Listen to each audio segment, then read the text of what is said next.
नमस्कार मंडळी, उपयुक्त मराठी चॅनेलवर आपल्या सगळ्यांचं खूप खूप मनापासून स्वागत आहे. मंडळी, पोस्ट ऑफिसच्या अल्प बचत योजनांचे ऑक्टोबर 2023 ते डिसेंबर 2023 या तिमाहीसाठी नवीन व्याजदर जाहीर झाले आहेत आणि त्यात फक्त एकाच योजनेचे व्याजदर वाढवण्यात आले आहेत. ती योजना आहे पोस्टाची आवर्ती ठेव योजना किंवा रिकरिंग डिपॉझिट स्कीम. आज आपण बघणार आहोत याच योजनेची संपूर्ण माहिती, ज्यामध्ये आपण बघणार आहोत गुंतवणुकीसाठी आवश्यक पात्रता, ठेवींचे नियम, नवीन व्याजदर आणि त्यानुसार किती व्याज मिळेल इत्यादी प्रकारची माहिती. तर सुरू करूया आजचा व्हिडिओ. मंडळी, या योजनेचं नाव आहे आवर्ती ठेव योजना, ज्यामध्ये ठेवीदाराला दर महिन्याला एक ठराविक रक्कम भरावी लागते. या योजनेची मुदत 5 वर्षांची आहे. ही मुदत पूर्ण झाली की ती रक्कम ठेवीदाराला व्याजासकट परत मिळते. सर्वप्रथम आपण बघूया या योजनेसाठी आवश्यक पात्रता काय आहे. या योजनेत कुठलाही भारतीय नागरिक गुंतवणूक करू शकतो, मात्र अनिवासी भारतीय या योजनेत गुंतवणूक करू शकत नाही. यात वयाची कुठलीही अट नाही, फक्त अल्पवयीन व्यक्तीसाठी एका कायदेशीर पालकाची आवश्यकता असते. संयुक्त खाता असेल तर ते जास्तीत जास्त 3 व्यक्तींचा असू शकतं. आता बघूया ठेवींचे नियम. या योजनेत खातं रोखीने किंवा चेकद्वारे उघडलं जाऊ शकतं आणि चेक दिला असेल तर पैसे जमा करण्याची तारीख ही चेक वटल्यावरची तारीख धरली जाते. या योजनेत दर महिन्याला ठराविक रक्कम भरावी लागते. या योजनेत आपण किमान ठेव 100 रुपये दरमहा भरू शकतो आणि 10च्या पटीत रक्कम कितीही वाढवू शकतो. म्हणजे 110, 120, 150 अशा प्रकारच्या रकमा चालतात, पण 115, 112 अशा रकमा चालत नाहीत. थोडक्यात ज्या रकमेला 10 पूर्ण भाग जातो अशी कुठलीही रक्कम चालते. यात कमाल रकमेची मर्यादा नाही, आपण जास्तीत जास्त कितीही पैसे दरमहा भरू शकतो. या योजनेत खातेदारानं खातं महिन्याच्या 15 तारखेपर्यंत उघडल्यास दर महिन्याला भरायची रक्कम प्रत्येक महिन्याच्या 15 तारखेपर्यंत भरावी लागेल आणि जर खातेदारानं खातं 15 तारखेनंतर उघडलं तर दर महिन्याला भरायची रक्कम प्रत्येक महिन्याच्या 16 तारखेपासून महिन्याच्या कामकाजाच्या शेवटच्या दिवसापर्यंत भरावी लागेल. तसंच ठेवीदार एका वेळी अनेक आवर्ती ठेव खाती सुद्धा उघडू शकतो, त्याला सुद्धा कुठलीही मर्यादा दिलेली नाही. आता बघूया रक्कम भरायला विलंब झाला तर काय होईल. एखाद्या महिन्यात पैसे भरायला उशीर झाला तर दंड आकारला जातो आणि दंडाची रक्कम दर 100 रुपये मागे 1 रुपया एवढी आहे.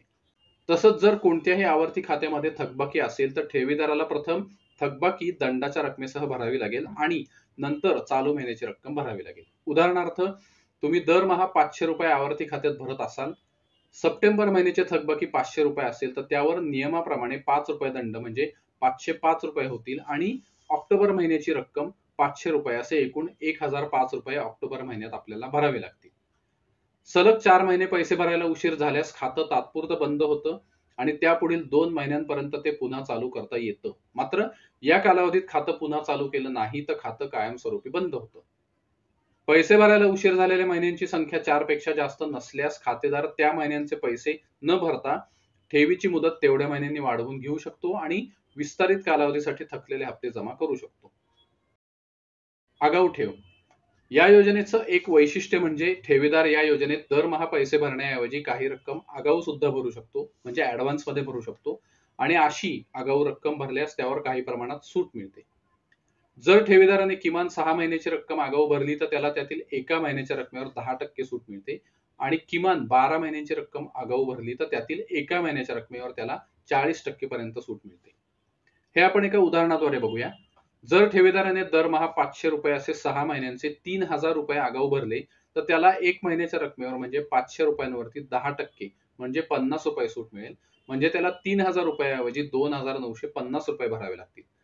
तसंच ठेवीदाराने दरमहा 500 रुपये असे 12 महिन्यांचे आगाऊ 6000 रुपये भरले तर त्याला 1 महिन्याच्या रकमेवर म्हणजे 500 रुपयांवरती 40% म्हणजे 200 रुपये सूट मिळेल. म्हणजे त्याला 6000 रुपयांऐवजी 5800 रुपये भरावे लागतील. ही आगाऊ रक्कम खातं उघडताना किंवा योजनेचा कालावधी चालू असताना सुद्धा भरता येऊ शकते. ठेवींवर कर्ज. या योजनेअंतर्गत ठेवीदाराला कर्ज सुद्धा काढता येतं, पण त्यासाठी काही अटी आहेत. पहिली अट म्हणजे 12 महिने हप्ते जमा केल्यानंतर आणि खातं 1 वर्षासाठी चालू ठेवल्यानंतर, म्हणजे त्या काळात खातं कुठल्याही कारणाने बंद झालं नसेल, म्हणजे पैसे भरायला उशीर झाल्यामुळे किंवा इतर काही कारणांनी खातं बंद झालं नसेल तर ठेवीदाराला खात्यातील शिल्लक रकमेच्या 50% पर्यंत कर्ज मिळू शकतं. म्हणजे ठेवीदाराने जेवढे हप्ते भरले असतील ती रक्कम आणि त्यावर मिळालेलं व्याज ही एकूण जेवढी रक्कम असेल त्याच्या 50% एवढं कर्ज मिळू शकतं. कर्जाची परतफेड एकरकमी किंवा समान मासिक हप्त्यामध्ये करता येते. कर्जावरील व्याजदर आवर्ती खात्याच्या व्याजदरापेक्षा 2% जास्त लागू होईल. म्हणजे आता आवर्ती खात्याचा व्याजदर 6.7% आहे, तर कर्जासाठीचा व्याजदर 8.7% एवढा लागू होईल. ठेवीदाराने आवर्ती खात्यावर कर्ज काढल्यास ते ठेवीची मुदत संपायच्या आत फेडावं लागेल आणि कर्ज न फेडल्यास मुदत पूर्तीनंतर मिळणाऱ्या रकमेतून उरलेली रक्कम वजा केली जाईल. आवर्ती ठेवीवर कर्ज काढण्यासाठी ठेवीदाराला संबंधित पोस्ट ऑफिसमध्ये पासबुकासह अर्ज करावा लागेल. मुदतपूर्व खातं बंद करणे. या योजनेत खातं उघडल्याच्या तारखेपासून 3 वर्षांनंतर संबंधित पोस्ट ऑफिसमध्ये अर्ज सादर करून मुदतीपूर्वी खातं बंद केलं जाऊ शकतं. पण या योजनेत खातं मुदत पूर्ण होण्याआधी 1 दिवस जरी बंद केलं तरी त्यावर बचत खात्याचा व्याजदर लागू होतो. तसंच ठेवीदाराने काही रक्कम आगाऊ भरली असेल तर तो कालावधी पूर्ण होईपर्यंत खातं बंद करता येणार नाही. आता बघूया मुदत पूर्ण झाल्यावर काय होईल. आवर्ती ठेवीची मुदत 5 वर्षांची आहे, त्यामुळे खातं उघडून 5 वर्ष किंवा 60 महिने झाल्यावर खात्याची मुदत पूर्ण होते. ठेवीदाराला ठेवीची मुदत वाढवायची असल्यास संबंधित पोस्ट ऑफिसमध्ये अर्ज देऊन आणखी 5 वर्षांसाठी मुदत वाढवता येईल आणि वाढीव मुदतीसाठी लागू होणारा व्याजदर मूळ खातं उघडताना असलेल्या व्याजदरा एवढाच असेल. मुदतवाढ केलेलं खातं विस्तारित कालावधी दरम्यान कधीही बंद केलं जाऊ शकतं. अशा वेळी पूर्ण झालेल्या वर्षांसाठी आवर्ती खात्याचा व्याजदर लागू होतो आणि 1 वर्षांपेक्षा कमी कालावधीसाठी बचत खात्याचा व्याजदर लागू होतो. उदाहरणार्थ, जर ठेवीदाराने आवर्ती खात्याची मुदतवाढ घेतल्यानंतर 2.5 वर्षांनी म्हणजे 2 वर्ष 6 महिन्यांनी खातं बंद केलं, तर त्या ठेवीवर पूर्ण झालेल्या 2 वर्षांसाठी आवर्ती खात्याचा व्याजदर म्हणजे 6.7% व्याजदर मिळेल आणि पुढील 6 महिन्यांसाठी बचत खात्याचा म्हणजे 4% व्याजदर मिळेल. आता आपण बघूया की खातेदाराचा दुर्दैवाने मृत्यू झाला तर काय होईल. आवर्ती योजनेतील खातेधारकाचा दुर्दैवाने मृत्यू झाला तर खातेदाराचे नॉमिनी संबंधित पोस्ट ऑफिसमध्ये अशा आवर्ती खात्याची शिल्लक रक्कम मिळवण्यासाठी दावा सादर करू शकतात. तसंच या दाव्याच्या मंजुरीनंतर नॉमिनी संबंधित पोस्ट ऑफिसमध्ये अर्ज करून मुदत पूर्ण होईपर्यंत आवर्ती खातं सुरू ठेवू शकतात. आता बघूया व्याजदर. या योजनेचा नवीन व्याजदर 6.7% आहे आणि व्याजाची पद्धत तिमाही चक्रवाढ आहे. त्यामुळे तुम्ही या योजनेत 100 रुपये दरमहा भरलेत तर एकूण गुंतवणूक 6,000 रुपये होईल आणि एकूण व्याज 1,137 रुपये होईल. म्हणजे एकूण परतावा 5 वर्षांनी 7,137 रुपये होईल. जर तुम्ही दर महिन्याला 200 रुपये भरलेत तर 5 वर्षांची गुंतवणूक 12,000 रुपये होईल. एकूण व्याज 2,273 रुपये होईल आणि एकूण परतावा 14,273 रुपये होईल. जर तुम्ही महिन्याला 500 रुपये, 1,500 रुपये किंवा 2,500 रुपये भरलेत तर किती गुंतवणूक होईल, त्याच्यावर व्याज किती मिळेल आणि परतावा 5 वर्षांनी किती मिळेल हे आपण या तक्त्यामध्ये बघू शकतो. आता बघूया आयकरात सूट किती मिळेल. या योजनेत मिळणाऱ्या व्याजावर पोस्ट ऑफिस कडून TDS कापला जात नाही. मात्र या योजनेत मिळणारा व्याज पूर्णपणे करपात्र आहे, त्यावर आपल्याला आयकर भरावा लागतो.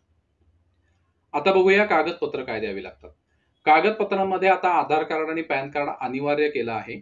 तसंच इतर कागदपत्रांमध्ये खातं चालू करण्याचा अर्ज, 2 पासपोर्ट आकाराचे फोटो, ओळखपत्र म्हणून पासपोर्ट किंवा वाहन चालवण्याचा लायसन्स, पत्त्याचा पुरावा म्हणून वीज बिल किंवा पासपोर्ट चालतो, अल्पवयीन व्यक्तीसाठी वयाचा पुरावा म्हणून जन्म दाखला देणं आवश्यक आहे. ही सगळी कागदपत्र आपल्याला द्यावी लागतात. तर मंडळी, ही होती पोस्ट ऑफिसच्या आवर्ती ठेव योजनेची माहिती. आपल्याला या योजनेच्या संदर्भात काही शंका असतील तर आम्हाला कमेंट बॉक्समध्ये नक्की विचारा. व्हिडिओ आवडला तर लाईक आणि शेअर करा. तसंच चॅनेल अजून सबस्क्राईब केला नसेल तर लगेच सबस्क्राईब करा आणि बेल आयकॉन सुद्धा प्रेस करा. म्हणजे आम्ही असेच नवनवीन व्हिडिओ काढत असतो ते आपल्यापर्यंत सर्वप्रथम पोहोचतील. धन्यवाद.